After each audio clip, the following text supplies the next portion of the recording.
What is that one piece of advice that you would want to tell yourself before you go up that stage? I feel like the most important thing would be just to be myself. I know it's a cliche, but for me, it brings out who you really are. When you talk about your passions, when you talk about something that is really true, you just go with who you are and go with your gut. It's still morning. I don't even know. I don't even know anymore. It's good afternoon, everyone. How are you? I'm doing well, but it's very cold here, but I love it. So, 30 seconds lang. Okay, Nagpatuway, 30 seconds lang. we'll make it happen. Tell us something about yourself.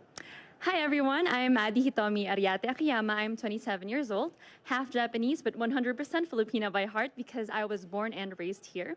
And I just recently graduated Doctor of Medicine in time for Miss Universe Philippines, and now I am affiliated with the Armed Forces of the Philippines Medical Center.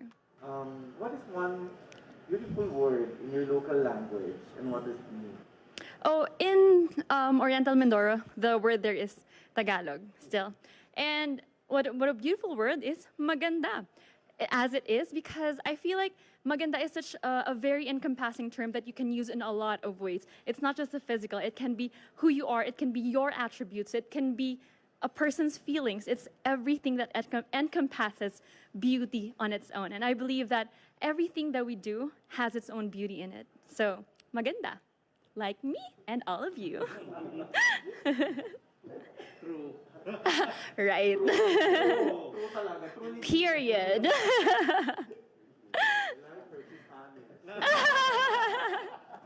Parang gumanda na po ako dahil sa Miss Universe, kinailangan ko pong gumanda. Alright, next question. What is that learning experience that you had as a child that made so much impact on you? I think the best learning experience was when we had a downfall when my father left us. And I know that it's a hard thing to talk about, but I feel like my mom showed us how she can handle 5 children and how all 5 of us have continued and finished college and even postgraduate studies. 3 of us have. And I believe that it shows strength in a woman that she can do anything, and that if I can be half as good as my mom, if I can be half the woman she is, I'd be all set for life. What about during this pandemic? What is the greatest lesson that you've learned? The greatest lesson that I've learned during this pandemic is to look past my middle-class upbringing and to see the difficulties that the common Filipino is experiencing right now, to be able to help them, to be able to seek what I can do, because I'm not rich, I don't have a lot of money, but I can be able to help them in my own ways, especially with the advent of being part of Miss Universe Philippines. I can use my voice, I can use this influence, I can use who I am as a doctor and as a person, that I will be able to empower other people and to help them too. If you win, how do you intend to help your community? If I win, I will be who I am. I am a doctor, I am a medical professional, and I'm also a nurse. And I believe that I can use that as an avenue to grow and to help other people, especially at a time of a pandemic, when people need the truth. People need someone who will serve as the truth, the face of truth. And I will be that person. I will be there to help other people, to inspire, but not only that, to help them, to teach them in a lot of ways, in medical and non-medical things. What color do you think symbolizes a phenomenal woman?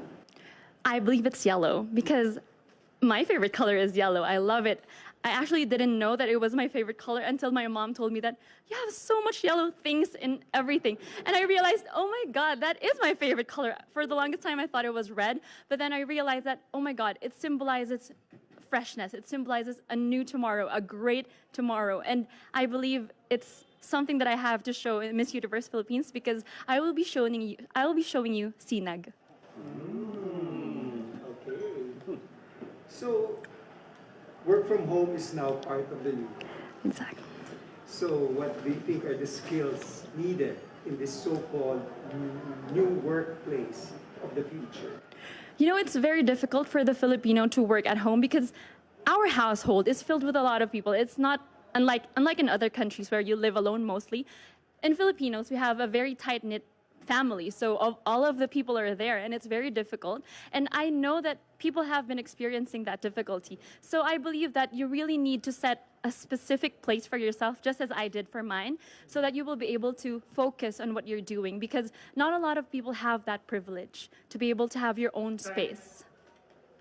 If there's one spot or place in Oriental Mindoro, whether it's man-made or natural, that you would like to promote in the world, what would it be?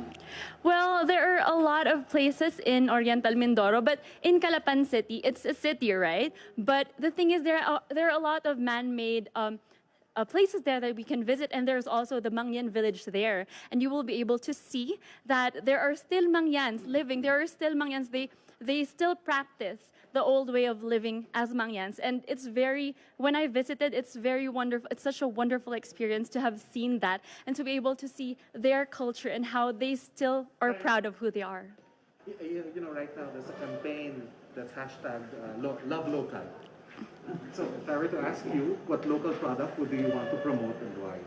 Oh, well, I believe the local product would be the Ramit cloth. It's in Oriental Mindoro, and these are hand woven by Mangyans of Oriental Mindoro, and it is very beautiful. They can incorporate so many colors in one weave, and I actually wore that on the first day here in Miss Universe Philippines, and I'm very proud to be the representative of Oriental Mindoro and their culture and heritage, because it's so beautiful, it's so colorful, and I just want to show the rest of the universe how it is in Oriental Mindoro. Last question is, what one thing should young people like you focus on? I think the thing that young people should focus on is to be unapologetic, to know what you stand for, to know who you truly are, and to be able to stand for what is right, especially for other people. If you are in a better position, if you are privileged enough, then you can stand for other people. You can be their voice. You can stand for those who are oppressed. And I believe it is the right timing, the right mindset for young people to understand that you can be apologetic as long as you know your heart is in the right place. Love it. Thank you. Thank you so much. I know I speak so fast. I'm sorry, I have so many thoughts. Thank you so much, Paul. I had so much fun. I don't know if this is a common thing, but we laughed and we shared a lot about each other. They even shared to me, so it was very fun. It was very exciting. I had a lot of fun with them.